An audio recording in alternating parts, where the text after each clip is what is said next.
And I hope you're all here because, not because you couldn't get into Shashi Tharoor, but because you think this is a more important. Because believe me, this is more important.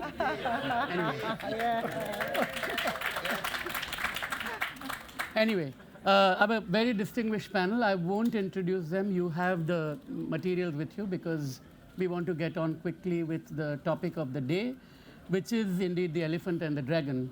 We are constantly told that the most important relationship between superpowers is what matters because it sets the tone. And typically, people have spoken in the past about India and the Soviet Union, or what used to be the Soviet Union, between US and the Soviet Union, then the US and Japan, between the US and Europe, and increasingly US and China.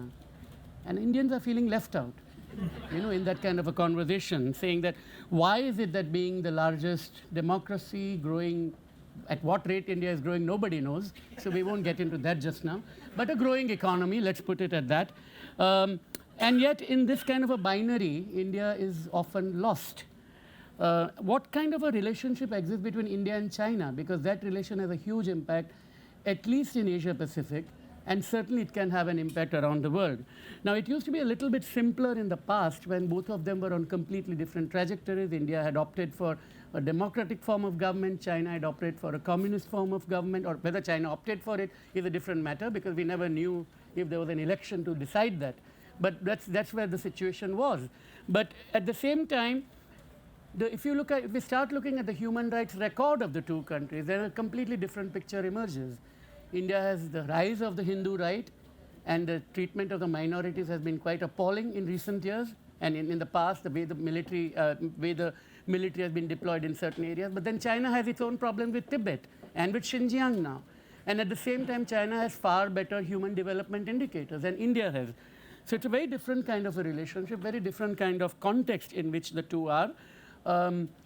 They often tend to ignore each other, like two large ships passing by at the night.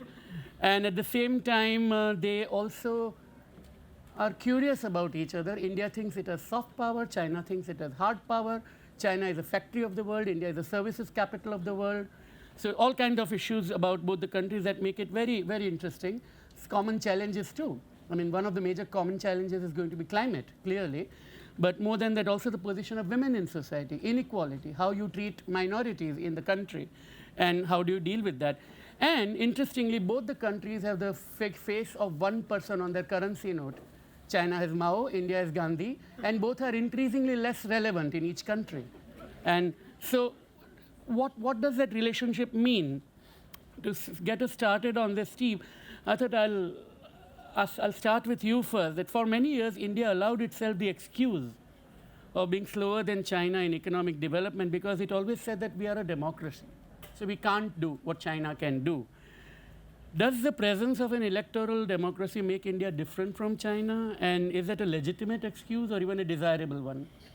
I think the fact that India is a democracy and China remains a Leninist party state is a very important distinction that we actually have to recognize and acknowledge. When you have a kind of authoritarian system and at the top of that authoritarian system, a leadership that by and large get policies right, you will have the best possible scope for development. It's a simple matter of efficiency. Now, China is also getting into the stage of changes.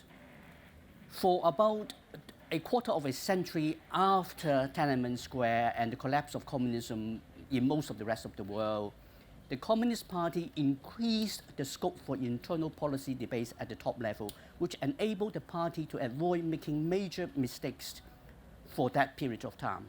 Now we have a strong man fully installed in China, and there is a lot smaller scope for internal policy debates and advice. And the risk, therefore, of China getting something wrong is now substantially higher. Now, in contrast, as a democratic system, policies are much more deliberated and discussed, and different views are being put there, and the scope for making mistakes are that much smaller. And of course, because of the particular system, it also means that everything goes slower anyway. And by going slower, it also means when mistakes are being made, the consequences are a lot less. a bit of the hare and the turtle story coming in place, so I won't count India out. Too early to tell. You're not being a diplomat here, I hope. Ellen, I wanted to ask you, you reported out of India, you covered some fairly important stories. You were there at the time of when some of these things were going on, the rise of the Hindu right being one of them, but also the rise of a strongman in India in political terms, you know, the kind of man Xi Jinping is in a way. Do you think that India's, staying on this question of democracy and development, that often Indians have said that, you know, this whole idea that we have specific restraints on what we can do and what we can achieve, given that we are a democracy. We can't do what China does, you know, we can't convert Bangalore into Shanghai or anything like that. Do you think that the international community, looking at it as an outside, as a foreign correspondent in India, are India's democratic claims being taken seriously when you have incidents such as what happens in central India, northeast, Kashmir, Gujarat, how seriously is the democratic claim taken? Well, the first thing I would say is I remember vividly when I moved to India in 2013, going to a very posh dinner party and sitting next to an elegant woman who said, you know, practically pounding the table, that the time had really come for India to get a benevolent despot. And that a benevolent despot was exactly what the doctor had ordered for India's economy in particular. And I would say that over the next 4 years, although it was true that Modi was a leader with much more centralized and authoritarian style, that did not deliver the economic programs that had been promised. There was a kind of pattern of short-term thinking, a sort of pattern of risk-averse decision-making, and in general, almost a discounting of economic specialists as part of major decision-making. His biggest move, obviously, was demonetization, a decision that had been rubbish. Well, only the economists didn't like it. Exactly. Everybody else seems to have liked it. So that in a way, while people were waiting for an economic strongman, they got a leader who was a strongman, but didn't use market tools and didn't use economics really to manage the country. So that is part of the answer. On human rights, absolutely. I think there has been a pivot of particularly the United States towards a closer partnership with India that has been going on for years. And during that period, the kind of eagerness to give India a hard time on human rights has waned, no question. And I was there during the late Obama years. I remember vividly that every time Obama said something, it landed quite hard. I mean, it did seem to make a difference with Modi. And I also noticed that there was quite a lot of reluctance to bring it up. Vasuki, I wanted to turn to you. We were both reporters in Singapore, and you know, we both knew what benevolent dictators are supposed to be like, right? In a sense, because that's one reason why many in India and in China admire Lee Kuan Yew so much. That if only India had Lee Kuan Yew, is the way they would look at it. Has the lack of, you also followed China, you speak Mandarin, you know, so that's why this question. Has the lack of elections in China stunted its political growth in a significant way? And are there aspects that India needs to learn from China? I think the starting point is comparing the Chinese economy with the Indian economy. And I would submit China is leagues ahead of India on any socioeconomic parameter. And I think the most important one is which country has succeeded the most in reducing chronic poverty. And in India, you still have 20% of the population, indeed, if you believe the statistics, who's still living in chronic poverty. In China, that number is way down, 1 or 2%. You can drive 2,000 miles west of Beijing, and you'll still see very powerful indicators of the impact of development. I think if you drove 2,000 miles east or north of Delhi, particularly in Uttar Pradesh, you will come across medieval living conditions.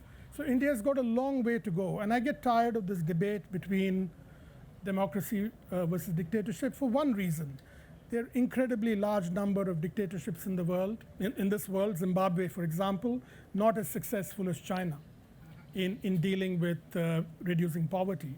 And indeed, there are many unsuccessful democracies. And I don't want to knock India. I think India has done tremendously well in these last few decades. But I think there's something to be said about China's technocratic governance that has enabled it in a very short period of time to bring about dramatic changes in the country.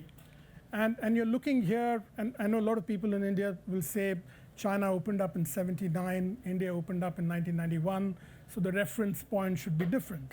So if you take that argument and you look at China's economic state in 2008, which would be the point India is in today. I mean, China had $4 trillion in foreign exchange reserves, and when the world economy stumbled in 2008, indeed everyone turned to Beijing to provide that $800 billion stimulus, which arguably saved the world economy at this point in time. So I think India can learn. This really is less to do with whether India should become a dictatorship. And the narrative within India is one-man rule works best. But I think India is not designed for one-man rule.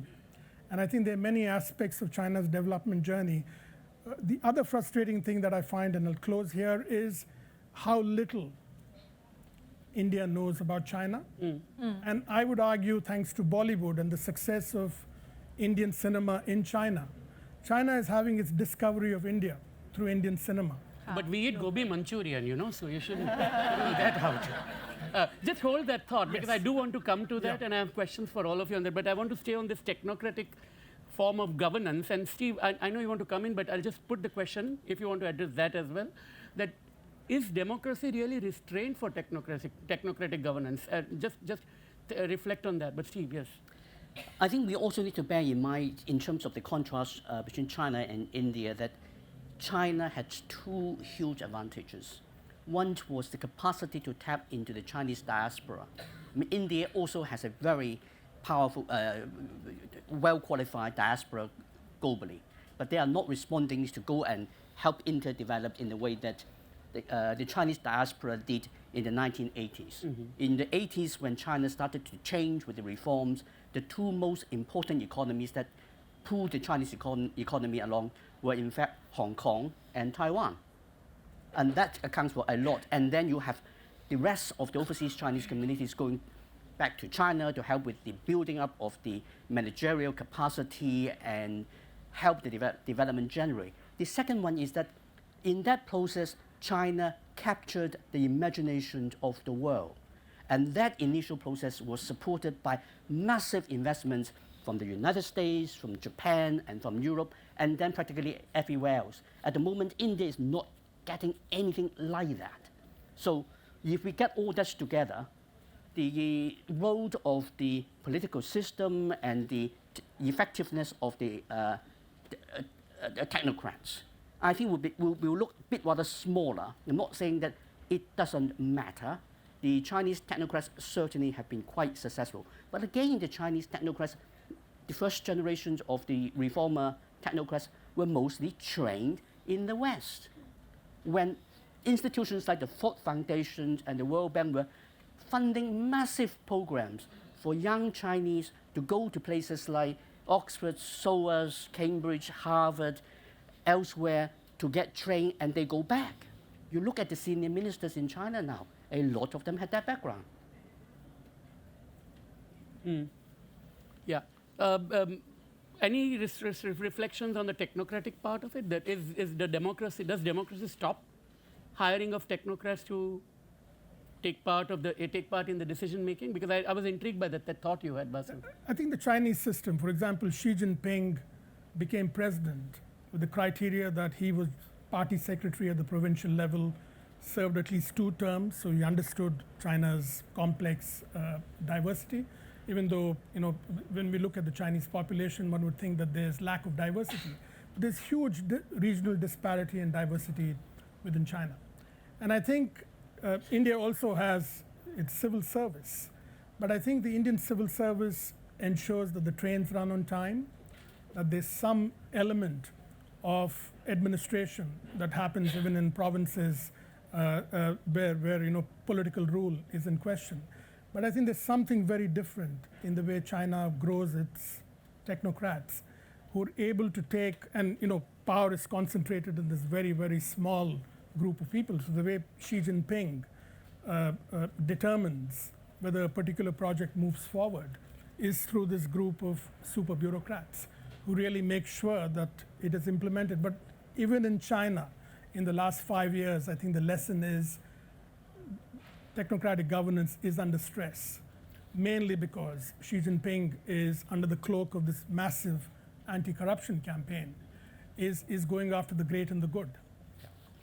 Right. Lijia, you've been patient. My question to you is that you have traveled in India and you have seen some amount of cultural, and I think Vasuki mentioned the specter of Indian cinema in China. Yes. And you have vivid memories of that. So I want two questions. One is that what does China already know about India? And two is that, building on the same thing, what is it that India still needs to learn from China? Just one thing I just want to, you mentioned about how China has done so brilliantly in poverty, in coping with, in dealing with poverty. So 800 million people have been lived after the poverty. I think that's really, during that several decades, I think that's really remarkable achievement. But I think there are still, I think China can learn a great deal from India. For example, free media, freedom of speech, democracy when China feels ready, and soft power. Even let me quote the headline of article in our Global Times, government mouthpiece, and say how India has polished up its image with yoga and Bollywood movies. Right. And speaking of movies, the first foreign film I ever saw was an Indian movie called Caravan. In the R.D. Burman singing Reena Tarat Tarat Tara, that film. Yes, yeah. So we have a kind of funny, it sounds quite funny in Chinese, 边走边唱边摇头, says something like same time singing, dancing, and head shaking. But I was talking about early 70s, China, the waning days of the Cultural Revolution. I mean, China was a really so few foreign films and films like Singing, Dancing, and Colorful, and Head Shaking, all just kind of more than 100 million people saw that film, and that kind of really inspired lots of people's fascination. I want to go to India ever since then. So yes, I think. And lately, there's been a lot more, right? I mean, you were telling me about that Amir Khan film about wrestling, Dangal. Yes. That's in the recent years, there are films like that have done really well. And it is well done, and also it deals with social issues, which is not always possible in China because we still have strong censorship. That leads to another question. I'm talking about compare China and India. What can China can learn from India? I don't know how much India benefits from the democracy, but I think in terms of literature, I think India has done far better, and you produce some really great writers. Arundhati Roy, there's so many. Let alone Tashi. So I think India got its own very rich cultural heritage. I met so many Indians. I'm just quite amazed at how they are such good storytellers, and many of them very natural storytellers. And also there's no censorship as we see in China. I mean, we also produced Mo Yan won Nobel Prize, and we produce some outstanding international recognized writers. But I think the literature thing is not as vibrant as should have been. One of the important reasons is we have censorship and self-censorship. That, and also India has easy access to English language. And all these reasons, I think as a result, I think India has done far better in literary achievement. So you wanted to comment on this, yeah? I want to come in not so much on the literature side, but on the point about the Communist Party of China lifted 800 million Chinese out of poverty. I think we have to be very careful with what we actually say. That is how the party would like us to know and see it. Become party's mouthpiece. That is not what you'll ever be. But it's very easy for us to actually unwittingly use the same language. But when the reality is that 800 million Chinese lift themselves out of poverty, they were not lifted out of poverty by the party. The same political system, the same party kept 800 million Chinese when the entire population was 800 million in poverty for 30 years. That is where I think the system really does matter. It can't happen in a democratic system. You inherited that, you're still keeping them there. But we're talking about a China in 1949 where there were a lot of actually very wealthy people who were being reduced to poverty and kept there for 30 years until the party make the change and start the reform and opening. And we are seeing a bit of backtracking from that in the last 5 years. That's something that we need to be worried about. So, Steve, I have a question because you mentioned that, and it was, of course, the revolution in 1949 which sent so many of the capitalists to Shanghai and from Shanghai to Hong Kong and beyond, and they became the people like Li Ka-shing and others, and the Salim group in Indonesia and so on. There are many examples like that. They all come out, and when China does open in 79, talks about capitalism with Chinese characteristics, Deng Xiaoping goes to Pearl River Delta, says, I like what I see here, love Shenzhen and all that. And you have the capital coming back. What made the people trust the system? What was the reason for the change? And it's, I mean, Vasuki, you also might want to reflect on that, and Lijia, you too. Why is it that people trusted that the place which had, in a way, made them go into exile, but they were willing to come back? Well, the 1980s was a very different period in China compared to what it is now. The 1980s, beginning of the 1980s, was a period when China came out of the Cultural Revolution, which by the account of the General Secretary of the Communist Party in the early 1980s, Hu Yaobang, that 1/8 of the entire population faced political persecution in that period. China came out of that. And Deng Xiaoping was talking about reform and opening. In the 1980s, when Hu Yaobang was General Secretary, he even openly toyed with the idea of separating the party from the state. That the idea of China would be moving in the direction of progressive changes, some kind of democratization, was for a short time a possibility that was being talked about in China. Now, that is therefore the time that you can see all this massive Chinese diaspora looking back to China, seeing how backward it was, how much their compatriots want to actually do something about themselves and bring themselves up, and they want to help. So we saw that. And then you build up that momentum, and through their networks, they encourage the other countries, the Westerners, to be interested in China, and you have that sudden buzz.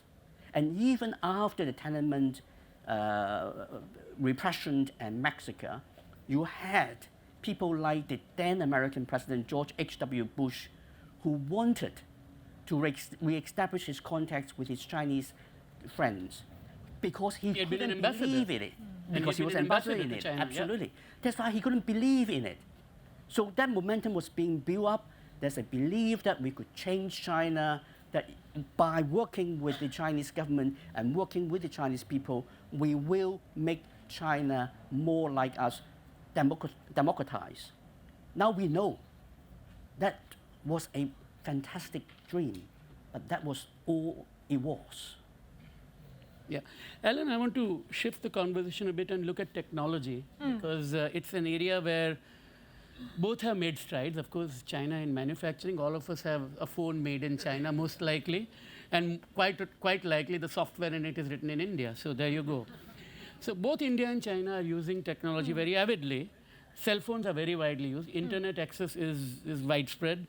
China, of course, has its own gateways to prevent unrest. And in India, there's some evidence to suggest that some of the mass applications like WhatsApp have been used for nefarious purposes, like spreading rumors, leading to lynchings and so on.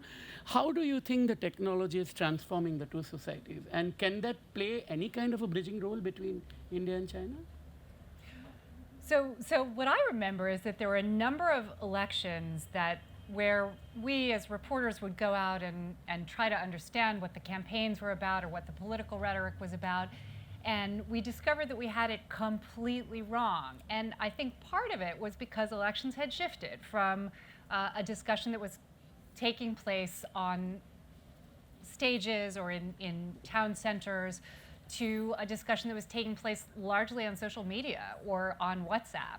And in this shift, I'm thinking particularly about the Bihar elections, where we were all just completely sandbagged by the result. There was a conversation going on that the rest of us weren't even aware of, and it had shifted into really an identity-based politics, away from the sort of traditional Congress rhetoric of raising the poor or serving the poor into the BJP's much more, let's say, vigorous language about Hindu majoritarianism. So I think that the sort of single biggest thing that we noticed was that the language of politics completely changed and the spirit of politics changed very quickly. India is a hyper-communicative society, and I went to villages that just got roads 15 years ago that already had 4 or 5G. So when you have people who literally can't read but are already communicating, I mean, this is an acceleration of social change that we've never seen it happen before. And as that communication speeds up, everything about the way the country is governed will follow. Mm-hmm. You want to come in? Yeah. Yes, I mean, I think there is a new Cold War, and China is at the center of it, and India, I think, has to decide very soon where it wants to hitch its fortunes to. But mainly because Alibaba, Tencent, and Baidu have created these very powerful e-commerce platforms. They're investing heavily in East Asia. They're also investing in India. The subversive thing about this is all of this, the payments backbone for all of these e-commerce platforms is going to be Chinese. So very soon we're going to realize not only is your smartphone made in China, but the means of payment, which traditionally was in US dollars and you had MasterCard and Visa, is going to be replaced, certainly in East Asia, by these Chinese players. And India, unfortunately, I think at this point in time is lagging behind China in AI development. Most dramatically, China was able to attract Kai-Fu Lee, who worked for Google and Microsoft, who's the architect of their AI program today. And even by American accounts, China is ahead of the US in this AI race. So India has got to decide, I think in short order, whether it's going to go its own way or it, to return to the Cold War narrative, whether it's going to hitch its fortunes with America. Lijia, I want to go back to literature that you spoke about, because when we were talking about it a couple of days ago on this, you were talking about the ancient history, the travelers who came to India and brought back the stories of India to China. And what I remember vividly is, of course, more modern one when Tagore went to China in the 1920s. And we had a very nice discussion about Tagore and Bengal Renaissance, where quite rightly he was seen as a hero. But at the same time, he wasn't very popular, because in 1920s, when he came to China, he was actually talking about a particular kind of nostalgia about the imperial power, the pre-Sun Yat-sen China, which wasn't very popular among the younger writers and who saw Chinese nationalism from a more modern perspective. So I just wanted to reflect on that and about the whole soft power issue. That are there aspects of Indian thinking that prevail or matter in the Chinese context? Yes. So Tagore went to China in 1924. Correct, yeah. So that was just a few years ago. In 1919, there was the monumental movement started in Beijing called May 4th movement, where intellectuals started calling to establish a new system, not based on Western idea of democracy and science, instead of the traditional, Confucius ideology. So that's the context. So that his visit received huge amount of attention. There was some controversy, but in spite of his visit, inspired lots of Chinese people to write, for example, modern verse instead of the old traditional one. And earlier, before that, I mean, for many, like Chinese children, one of the most popular children's novel is a book called Journey to the West. The hero is this Monkey King, yes. He has the magical power. He can change to 70 different forms. And he escorted this famous monk from Tang Dynasty, Tang Zheng, Zhang, who went to India to obtain the Buddhist manuscript. So that's for many Chinese people, that's still the impression. This is India is the place where the Buddhism started. And the Indians, Asian culture, and people are very wise. I mentioned the soft power, and I think compared to in China, China has realized how important soft power is and has invested a huge amount of money. But that soft power the program is mostly state-sponsored. For example, China has established Confucius yes, there are so many centers, and many people are very cautious. And to start with, Confucius ideology has become very contentious. So some of the ideas, for example, this hierarchy, idea of women place women as inferior. It's not in line with the modern ideology. But anyway, so. Despite China's huge amount of effort in promoting soft power, I think China hasn't done a great job. And this, if you're talking about one of the area, I think certainly, I think China can learn a lot from India. But can I just go back to what you mentioned about China, India now with technology? I think it's the modern technology, India has done a grand job. But I think one thing I just don't understand, traveling in India, one thing struck me is how well China has done in terms of infrastructure. Once I was traveling in Rishikesh, back to Delhi. The journey should take 4 hours, but it took me 13 hours. The train was late and then delay. I mean, that's the same distance as Beijing, Tianjin. Now we can travel these two cities in half an hour in our high-speed train. I mean, I love China's high-speed train. So well, India is building one, But anyway, so I think China, the really infrastructure, traveling into rural India, driving the bus, the potholes. And China has started, they always pay lots of attention to infrastructure, which really has great increase of productivity. Sorry, I'm just rambling. Yeah. But I mean, in a way, you're bringing us back to the title of the session. Elephants are slower than dragons. But Vasuki, I wanted to come back to you on this relation, because one thing we have not talked about, any of us, and not out of design but out of accident, is the '62 war. Right? Hindi, Chini, bhai bhai, Indians and Chinese are brothers. That's what Jawaharlal Nehru believed in, and then there was a rude shock, of course. Leading up to it was, of course, the fact that Dalai Lama came to India, the Tibet question, that does change the perspective a little bit. But then there was the internment of the Chinese and so on. So now you told us quite a bit about where China is. If you were to look at it from the Indian lens, how does India now view that? I mean, is there still residual anger?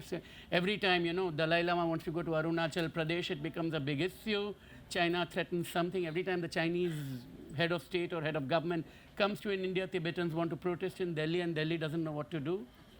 Yeah, I think there are two kinds of China that not only India but the rest of East Asia looks at.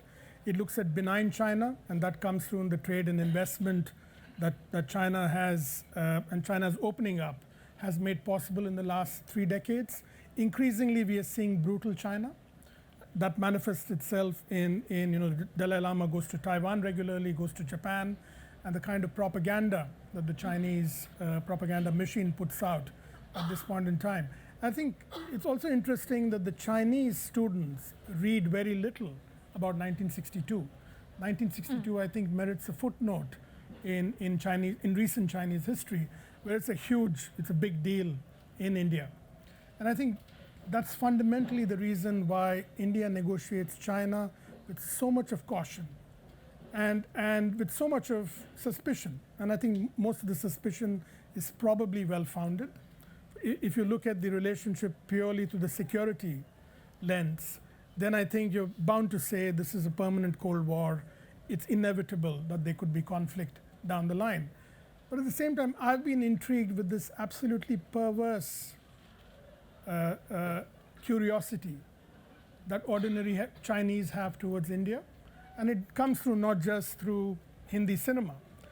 I was in an eye clinic about 100 miles away from Hangzhou, so this is semi-rural China.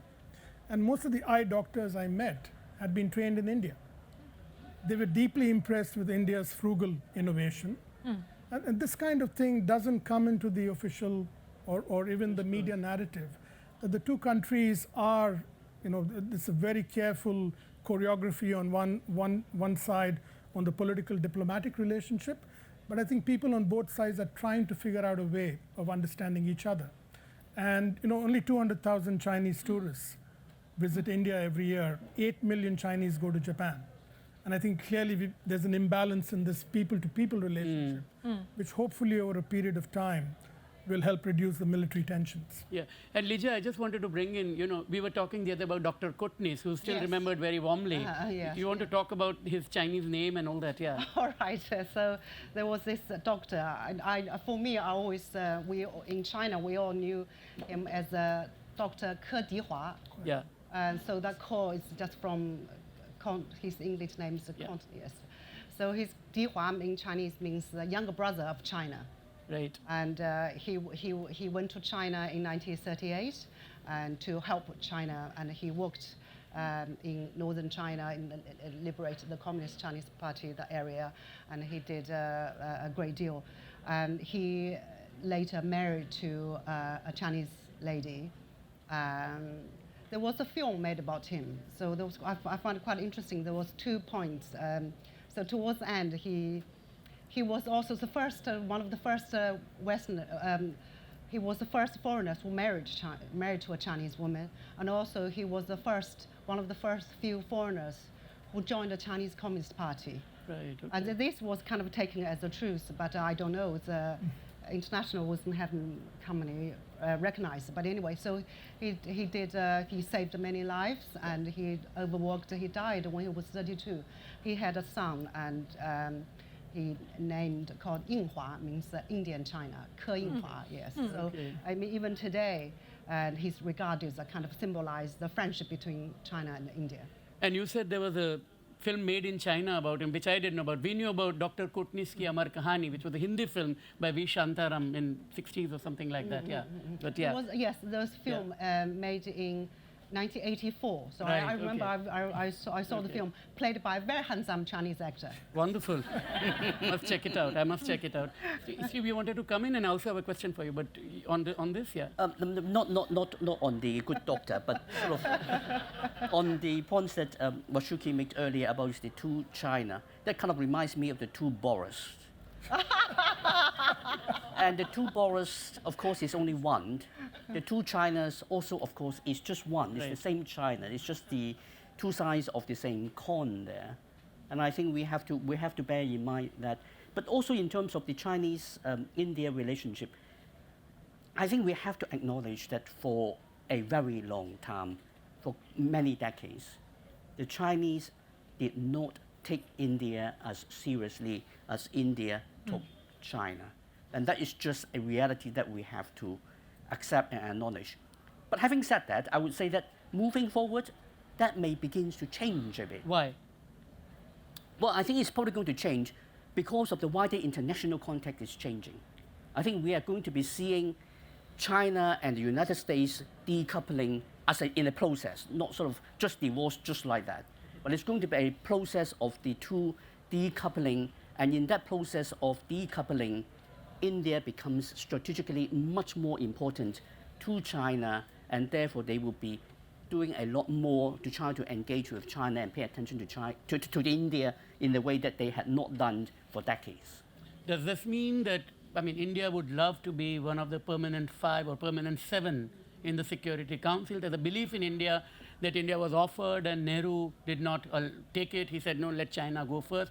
There's only part truth in it. It's a very complicated story. It wasn't that simple the way it is being put out today on WhatsApp, which is where most people seem to be getting their history these days, unfortunately. But the fact is that, yes, there was a chance. India does feel it needs to be at that head table, and it is not getting it. And very often India feels it's because China objects to something. I have to say that the Indian suspicion is probably accurate. I see. The Chinese have not been particularly keen to support India for permanent members of the Security Council. But the one country that the Chinese government really objects to being a member of the Security Council, a permanent member of the Security Council, and is also a very strong candidate, is Japan. And the Chinese government will simply not contemplate the idea of a UN reform involving a change in Security Council membership that could potentially let in Japan and India. And so regrettably, I don't see that happening in the foreseeable future. Ellen? There was an enormous amount of tension during the period I was in India, all really around the South China Sea and the work particularly of the United States together with India in building a kind of, I don't know, gate in the Malacca Straits to control movement in and out of the South China Sea. And it seemed like there was a lot of kind of tension under the surface all about this gateway. And a lot of shadow boxing. And I think that tension is going to continue. The South China Sea is not going to go away in terms of an issue for the Chinese. And the Indians are building up some capacity over there. And there's also the Indian Ocean itself. Now, I don't see the Chinese Navy trying to dominate the Indian Ocean in the next 10 or maybe even 20 years. But when they have got East Asia, including Southeast Asia, sorted, then the Chinese Navy, which will by then be a blue water navy very strongly, will be moving into the Indian Ocean. I can't see the Indian government, whatever it will be in that period of time, being particularly open-armed in wanting to welcome a Chinese Navy into that parts of the waters. I was one of the last foreign journalists to be able to go to the Andaman Islands before they sort of changed the regulations about visiting. And what I discovered there is that Japan had been allowed to actually build a radar station in the Andamans, which has never happened before. It was quite a precedent-setting event, and one that China would have paid very close attention to. Absolutely. Yeah. No, India has thought about, the Sri Lankan port being one example where, of course, China has a presence now. Chinese interest in Bangladesh, in the southern part, Chittagong and all of that. India does look at it. Whether it's able to do something about it, I don't know. It's above my pay grade, that question. But anyway, Alan, I wanted to ask you about the human development indicators, and in particular about female participation in labor force. And I want to come back to you on Lijia on that too, because you worked in a factory. So I want to come back to that as well. You've seen, Indian figures are abysmal of female participation in labor force. Very few women work, and if they do, they are not paid well. There's harassment at work and so on. And you've seen the manufacturing sector, and keeping such a large, half the population not part of the productive labor force is a bad idea. So I'm not, is that changing, or is it a very dismal scenario? Yeah, so this is a problem that really obsessed me for several years. Everything that's happening in India should be sucking women into the workforce. So higher education for women, radically lower fertility for women, and a very prolonged economic expansion. And paradoxically, women's participation in the workforce has been falling for 10 years. So it's 70% in China. Does anyone know what it is in India? Can anyone guess? 25? 25? It's 27. 27. It's 27 and falling. So you have this paradox. Here's a country that is becoming wealthier. It's becoming more integrated with the outside world. And women are getting pulled out of the workforce to spend their lives engaged in domestic activities, in domestic labor, essentially. And that's really not happening anywhere else in the world the way it's happening in India. So I spent, months and months following a group of young women, textile workers, who had been put into a government program to try and get this to happen, to try to make them into urban factory workers. And it was the most fascinating thing because one of the things that happened almost immediately in these factories is that they got boyfriends in the factory. And oddly, it seemed to me to be almost like a generator of love marriage. And they would go to the head of HR to broker relationships with their fathers back home. So this guy, he had a lot on his plate. And he was calling back in the village saying, yes, he's a really nice guy. I've met his parents. He's from a good, it was a real kind of I don't know, it was almost like a reorganization of the society taking place. But what happened ultimately is that almost all of them got pulled out of the program within a year. And the reason is because their families just got too nervous. They got too nervous about not being able to control them and not being able to sort of manage who they ended up marrying. And by the time they got pulled back, they all wanted to stay. You want to talk about workplace in China? No, I just think I'm interested in gender issue, and I keep comparing the two countries. And it's true, I mean, in China, really a large percentage of women work. And also the infant mortality is much lower. And China has also both very high female literacy rate. And I do think that the Chinese Communist Party did a lot for women. Let me tell you a story of my grandmother, who inspired me to write the book. And she, 20 years ago, in front of her deathbed, I discovered that my grandmother worked as a prostitute. And then my mother explained that she became an orphan and then sold into brothel. And she met my grandfather on the job, who took her as a concubine. And in 1949, after the Chinese Communist Party took over power, men were ordered to keep one wife. So my grandfather decided to stay with my grandmother's concubine. So probably for that reason alone, my grandmother was always very grateful to Chairman Mao and Chinese Communist Party. And in 1950, the first law the Chinese Communist Party introduced was marriage law. It is not just about marriage, but abolished the old feudal tradition of concubine keeping, arranged marriage, and granted the women the rights to choose their own partner, to get divorced, and inheritance and equal rights to education and education and employment. I do think that's deserves some recognition there. And the reform opening up has brought a huge benefit to both men and women. In terms of women, probably educated urban women. But unfortunately, it also has brought along setbacks. For example, the income inequality has expanded because as China shifted from planned economy to the market economy, women have shouldered too much of the burden cost. For example, to make enterprise more efficient, women always the first to be laid off. Yes. And far more women being laid off. And once they're laid off, they are much harder for women to find employment.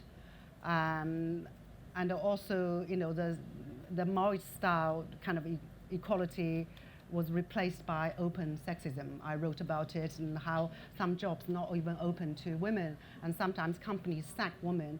They avoid women of childbearing age. Sometimes they ask them to promise that in the next 5-6 years, I'm not going to have children. And once women get pregnant, they get sacked. So there are problems. They created in the income equality actually expanded. But overall, I think some Chinese women probably have fared better compared to their Indian sisters. Steve, very quickly, if you want to come back, because I want to turn to the audience. One footnote. Everything Lijia says are true, but we have to bear in mind that Chinese women in democratic Taiwan and in non-Leninist and non-democratic Hong Kong do fantastically better than women on the mainland of China with all the benefits bestowed on them by the great Communist Party. Yeah. There's only one thing that has ever transformed society in this particular way. There's only one thing that has brought women into the workforce quickly anywhere, in any country, and it's manufacturing. And I do think that in India there was almost an ideological decision not to pursue large-scale manufacturing and urbanization, and that this has really dictated a lot of what happened afterwards. Yeah. We have 10 minutes. I'm going to take questions. Keep them short. Keep them, and if you ask them to a specific person, do say that. I think we'll take, I see 4 hands up, so we'll take those 4 questions first. The lady here, gentleman here, the lady there, and I think the 4th hand is there. Let's start with those 4 and see what we can get. Please keep it, short. Thank you. Thank you for a very interesting discussion. My question is directed at you. Are you able to elucidate any of the actual definite steps that help bring 800 million Chinese out of poverty? Was it things like subsidized rice? Was it jobs created in the infrastructure programs? How did they pay wages? Were they printing money? Was it a Keynesian economy? Can you fill in some of the actual steps? And was it the case that when there was a one-child policy, because that would free women a great deal, it does enable them to join the workforce more easily, a lot more energy available, which they would otherwise have spent bringing up children? Yeah. No, we'll take 4 at a time. I think that, just note the questions. Sure. Yeah. The introduction reminded me of what... You need to keep the mic closer to your mouth. Right. Yeah. The introduction reminded me of what Professor Runciman has written regarding the democratic societies invariably moving slower compared to, more slowly compared to the totalitarian systems, because they have this deliberation and protests and observations, historical development, 2 steps forward, 1 back, whereas totalitarian regimes can move fast forward, propel fast forward, but according to him, this could inexorably lead to a crisis. And I wonder if the members of the panel can look into their crystal balls and find out any premonitions of crises developing in the 2 countries, which would, of course, be different. Thank you. The lady here, yeah, in the black, yeah. In talking about the differences between the 2 countries, there is one issue that we don't seem to be able to address easily, and that is what is happening to the environment in both these countries. Yes. I feel very concerned about that, but it seems to be peripheral to our discussions. In fact, it needs to be right there at the center of what we are talking about. Yeah, sure. And yeah, at the back, yeah. The first one is a comment to both of you in the center. Is that Rabindranath Tagore appointed a Chinese professor, and that department as the oldest one, to encourage Chinese studies and literature and culture generally in Shantiniketan. And secondly, with all the discussion on economic development and what we should learn in India from China, nobody mentioned the rigorous control on birth population control. What has India to learn from China on that? Right. I'd be interested. Thank you. So one-child policy is also something we want to... I mean, let me start off with China's development journey. I know we've got very limited time, so let me just give you 2 examples. So in 1979, when China decided that it was going to pursue capitalism with communist characteristics, 2 things that they did really helped them. The first thing was enabling people living in rural areas who had to produce agriculture for the state. They enabled them to open up these little farms, and they were able to sell their produce in the local village or the local town. That really freed up, enabled small communities to be able to stand on their own rather than depend on state aid. The second thing would be toy manufacturing. And I think they decided that in opening up China to foreign investment, the most obvious product which Chinese could produce on a mass scale would be toys. And that's where the American investment in toy manufacturing, particularly in southern China, where the Chinese took the decision to set up these free enterprise zones. So these would be, there are many, many other reasons, and these really created the critical mass for development. Very quickly on the environment, I think China is taking more seriously climate change, unfortunately, than India is at this point in time. 4 years ago, Beijing, you saw headlines about air pollution in Beijing on a similar scale to what we are seeing in Delhi now. But again, I don't know whether this is democracy, one-party dictatorship, but China is really proving that it not only can resolve air pollution problems in a single metropolis, but indeed wants to be at the forefront in implementing Paris 21. I think India's got very sincere intentions, but you really don't see, when you would think in the capital city you want to clean up pollution, and mainly because of the privilege that Delhi residents have had to be part of a capital city, that if the central government is unable to resolve this problem, it shows it's part of a deeper crisis that India is facing on the environment. Crystal ball gazing and one-child policy. We need to address those two. Would you like to take either of those? I'm happy to take whatever you want me to. No. Crystal ball gazing. I'll do the crystal ball glazing. The biggest problem that China may face is still going to be the economy. China has achieved a rate and a sustained rate of growth that has been unprecedented in human history in time or space terms. This is already the biggest, longest sustained growth the world has ever seen. Now, this cannot continue forever. It's just a simple reality. At some stage, that growth will significantly slow down, and how the party state will deal with it when the debt level will be so enormous is going to be a very big challenge. And if the party state cannot do that, then the social contract in place in China since the collapse of communism in Eastern Europe and the Soviet Union will be pushed to the breaking point. And the social contract essentially was that in return for the party state maintaining a monopoly of power, the party state will deliver a better tomorrow to every Chinese citizen in the country. By and large, they deliver that in the last quarter of a century. How much longer can that be sustained? We don't know. So when that point comes, the party's top leadership may well split. Xi Jinping is the most powerful leader in China since Mao Zedong, but he is not well liked within the party hierarchy. There are plenty of people waiting in the wings who would be quite happy to see him falter. That's when the Caesar moment may come.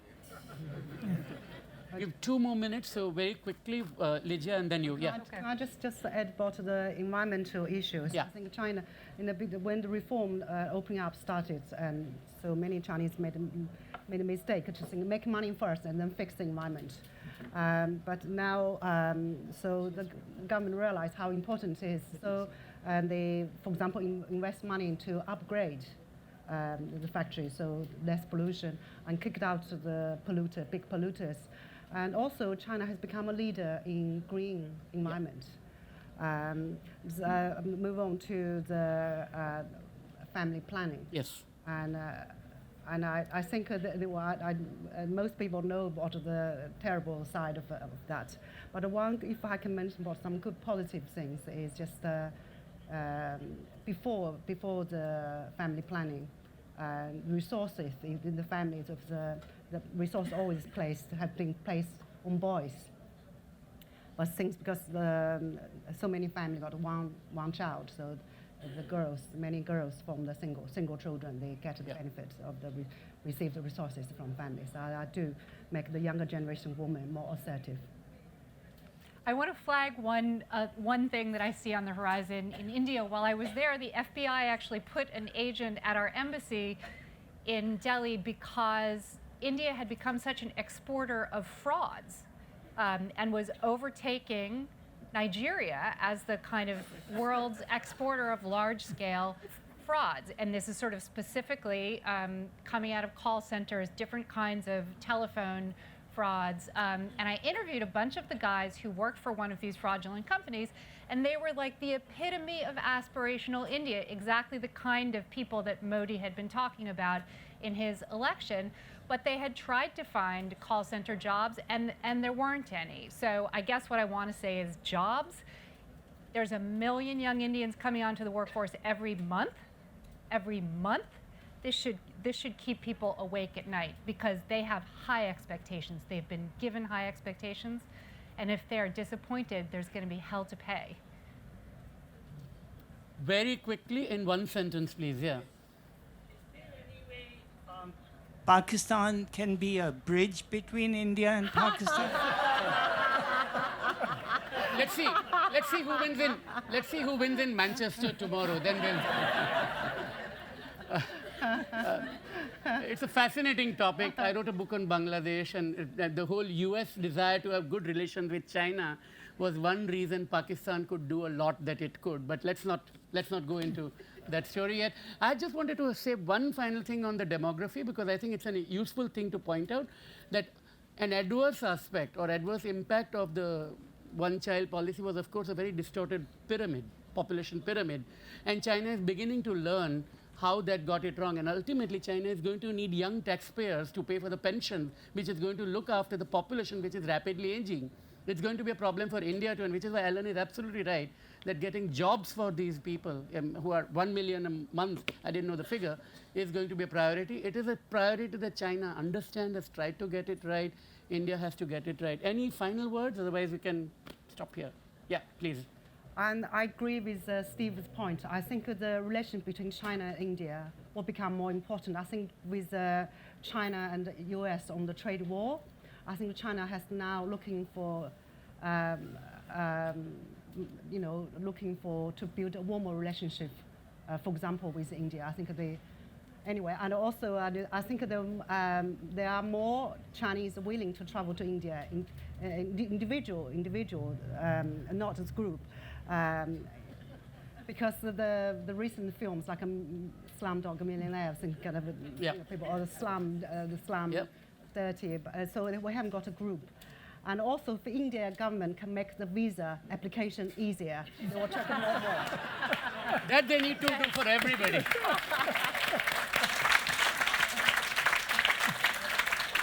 Chandni Talk to China, my favorite title of a Bollywood film. I wanted to say that. Anyway, thank you. Thank you, Salil. Thank you, Vasuki, Steve, Ellen, and Lijia for being with us today. It was so enriching.